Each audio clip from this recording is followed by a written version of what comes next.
Binaha ang maraming lugar sa Metro Manila kasunod ng malakas na ulang dala ng habagat na pinalakas pa ng bagyong Inday.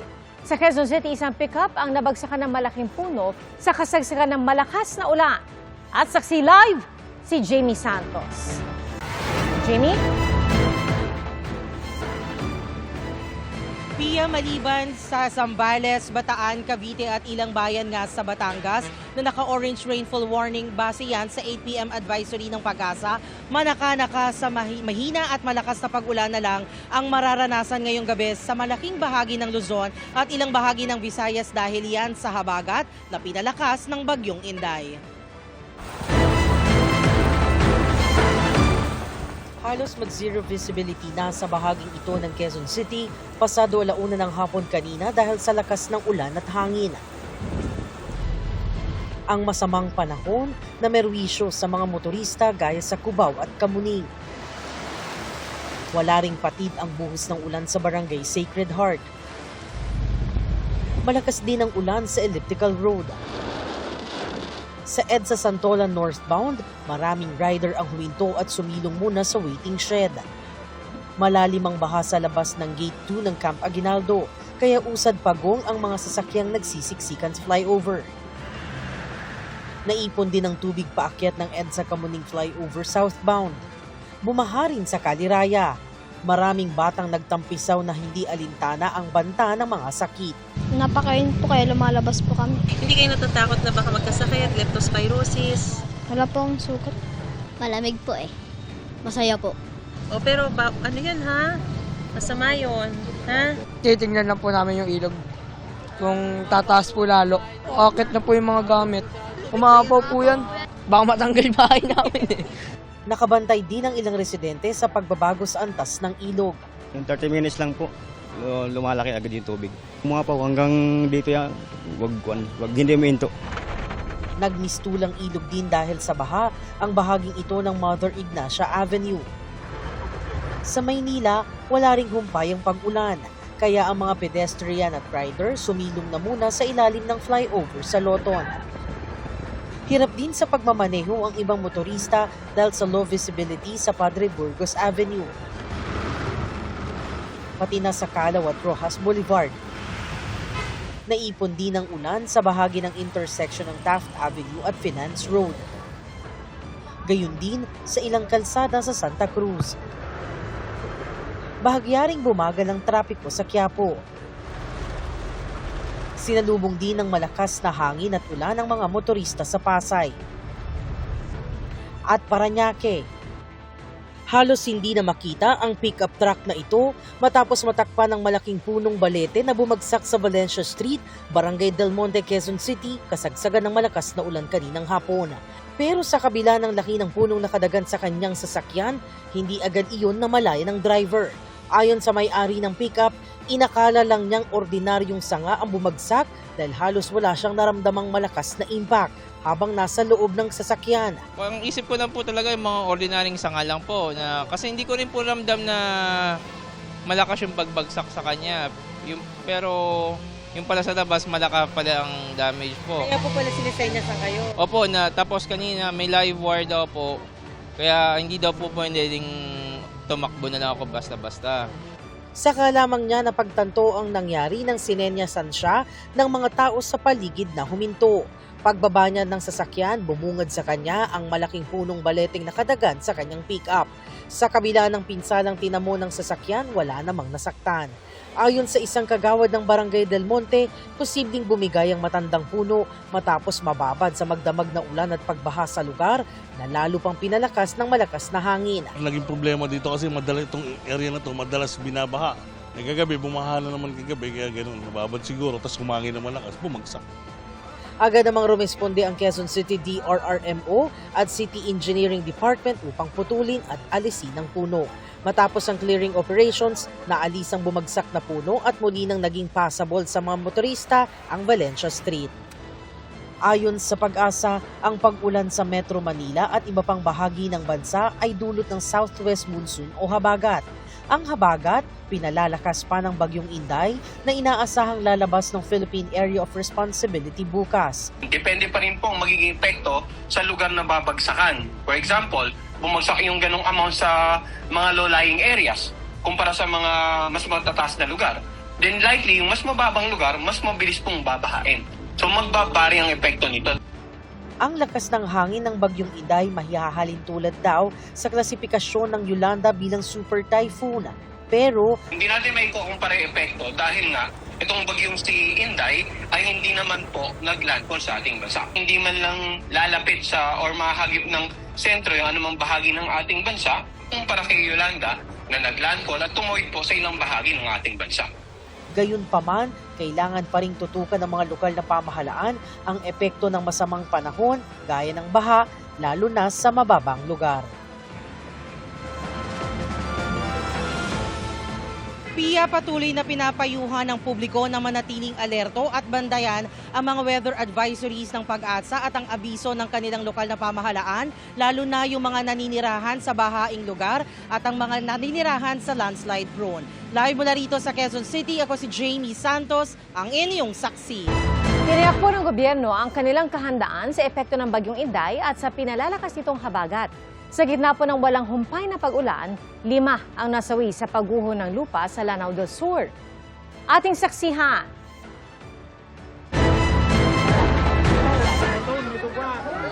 Buwis buhay na sumuong at nagpaanod ang lalaking ito sa rumaragasang ilog sa Maitom, Sarangani.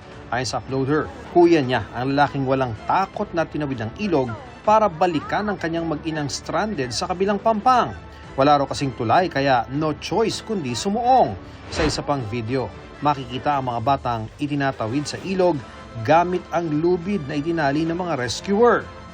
Sa gitna ng walang humpay na pag-ulan, gumuho ang lupa at natabunan ang ilang bahay sa Calanogas, Lanao del Sur. 5 ang kumpirmadong nasawi, sugatan ang 2 nailigtas. Ayon sa pulisya, dahil sa pinagsamang epekto ng landslide at pagbaha, hirap silang pasukin ang lugar kaya't naglakad ng humigit kumulang 10 kilometro ang mga responding pulis. Patuloy ang koordinasyon ng mga otoridad para mabigyan ng tulong ang mga apektadong residente habang nagpapatuloy ang rescue operations. 6 ang natukoy na nawawala.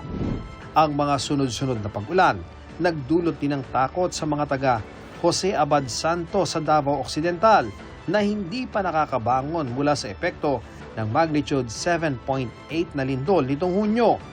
Lubog sa baha ang ilang lugar pati mga taniman. Ganon din sa ilang bahagi ng Ampatuan, Maguindanao del Sur. Kabilang ang ilang paaralan. Oh my God, situation sa room ko. Labis ang panghihinayang ng mga guro sa mga nasirang gamit sa loob ng mga silid. Nakaranas din ng pagbaha ang ilang lugar sa Antique. Nauna nang inilikas ang mahigit 1,000 pamilya. 71 pamilya ang nananatili pa sa mga evacuation center. Nasira naman ang nasa 18 bahay sa pagdaan ng buhawi kahapon sa tabing dagat sa bayan ng Hinigaran. Hindi ka mga partially damaged nga panimalay. Panugyan lang gyapon no sang provincial government Negros Occidental is padayon gyapon kita nga magmonitor sa weather advisories. Nabuwal naman ang malaking pine tree na ito sa isang compound sa Legarda Road sa Baguio City. Ayon sa security guard ng compound, nangyari yan sa gitna ng malakas na ulan at pagbugso ng hangin. Wasak ang bahagi ng nabagsakang delivery van. 3 pang sasakyan ang nadamay. Walang nasaktan sa insidente. Naka-alerto pa rin ang mga otoridad sa Benguet at buong Cordillera Administrative Region. Ganoon din ang mga otoridad sa Pangasinan. Nakaranas din ng malakas sa ulan at baha ang ilang lugar sa Cavite. Pag malakas talaga ang ulan, maabot dito ho. Maabot hanggang tuhod. O maabot dito hanggang dito, yung labi ng dagat. May mga pag-ulan na rin sa Tansa kung saan nagngangalit ang mga alon sa dagat. Di napigil nito ang ilang kabataang nagsiligo sa dagat. Ay, alam mo naman mga bata na yun eh. Pero ang mga bangkang pangisda nakatenga muna. May 1 linggo ng araw nakatigil sa paglalayag ang ilang mangingisda. Delikado po, minsan Hindi mo masabi buhay mo sa laot. Kung pwede ka mapahamak, makidlatlan, tumabambang ka. Kanya-kanya raw silang hanap ng paraan para makaraos. Wala po kaming hanap buhay ngayon, sir. Tehenga po kami, tehenga. Kumbaga, hanap po ng ibang pagkakakitaan. Minsan po, naglilibag na lang din po. Gawa may konting ipon naman, ayun na lang din po yung ginagastos namin. May pag-ulan din sa ilang lugar sa Batangas kasama ang bugso ng hangin. Ganoon din sa Batangas City. May puntong nag-zero visibility sa Lipa dahil sa lakas ng ulan. Sa Batangas Port, nananatiling kanselado ang mga biyaheng Paudjongan at Katiklan. Tiniyak ng gobyerno na handa sila sa epekto ng bagyong Inday at pinalalakas itong habagat. Sa press briefing ng palasyo, sinabing nakabantay si Pangulong Bongbong Marcos sa lagay ng panahon. Inatasan na rin daw ang iba't ibang ahensya ng gobyerno. Ayon sa DSWD, nasa 4.7 million family food packs ang nakahanda sa halos 1,000 warehouse nito sa buong bansa. Naka-red alert ang mahigit 14,000 quick response teams nationwide. Naka-heightened alert din ang PNP. Nakahanda na rin ang Office of the Vice President at satellite offices nito para tumugon sa mga maapektuhan ng masamang panahon. Ako si Ian Cruz, ang inyong saksi. Nagkaroon din ng pagguho sa lupa sa Malapatan, Sarangani kung saan natabunan ang 2 bahay. 10 ang patay kabilang ang 2 bata. Saksi si Efren Mamak ng GMA Regional TV. Madaling araw kanina nang gumuho ang lupa at matabunan ang 2 bahay sa barangay poblasyon sa Malapatan, Sarangani. Ang mga rescuer nagkukumahog sa pag-retrieve sa katawan ng mga natabunan. Isa sa mga na-rescue, ang lalaking ito na pinagtulungang buhati ng kanyang mga kaanak.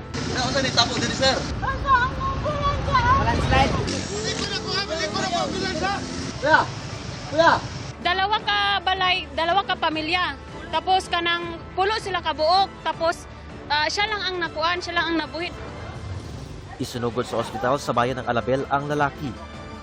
Pero idineklara siyang dead on arrival. Ayon sa Municipal Disaster Risk Reduction and Management Office o MDRRMO, 10 ang nasawi sa landslide kabilang ang 2 bata. Ang landslide dili kayo lalom kay pag-rescue sa ilaha mga around 6 o'clock based on sa statement sa Purok Chairman. Madungog pa niya itong tingog sa ilalom. Mutong nagtingog mo da itong buhi pa lang mutong nadala sa ospital kayo na. Pero on the rest, nahilom na. Sabi ng MDRRMO, posibleng lumambot ang lupa dahil sa magnitude 7.8 na lindol noong June 8. Kaya bumigay ito kasunod ng mga pagulan. Posible ni na wala ni sila pa na report kay dili pud siguro ni basta-basta mo landslide ayon kung walay mga tension cracks, pero kana gina-confirm pa naton. Dahil sa insidente, palilikasin ng provincial LGU ang ibang pamilya malapit sa lugar para maiwasan ang disgrasya.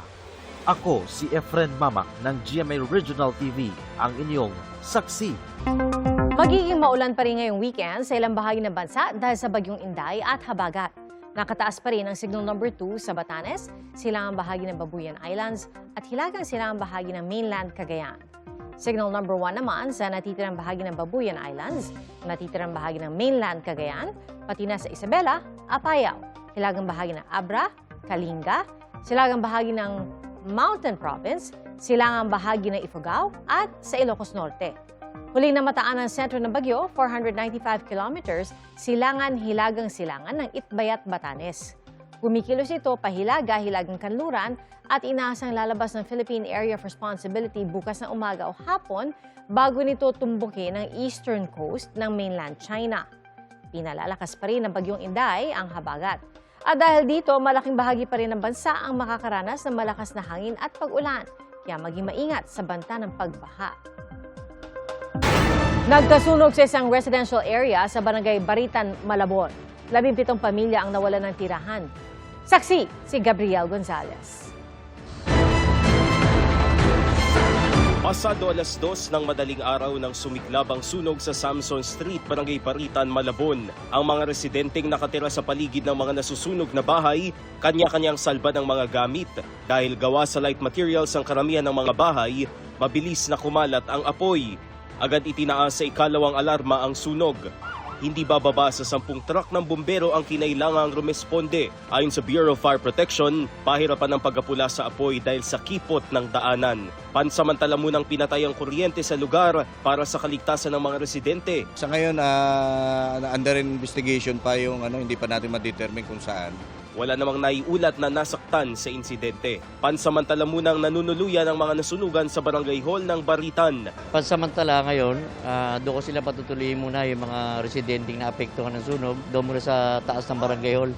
No? Tapos tsaka na ako makikipag-coordinate sa disaster ng city ng Malabon at saka sa school kung saan namin sila pwede talagang doon muna pansamantalang tumuloy. Sa tala ng barangay, 17 pamilya ang nawala ng tirahan. Patuloy rin ang pagkalap ng impormasyon kung magkano ang halaga ng mga nasunog na ari-arian. Tuluyang naapula ang sunog matapos ang halos 3 oras. Ako si Gabriel Gonzalez, ang inyong saksi.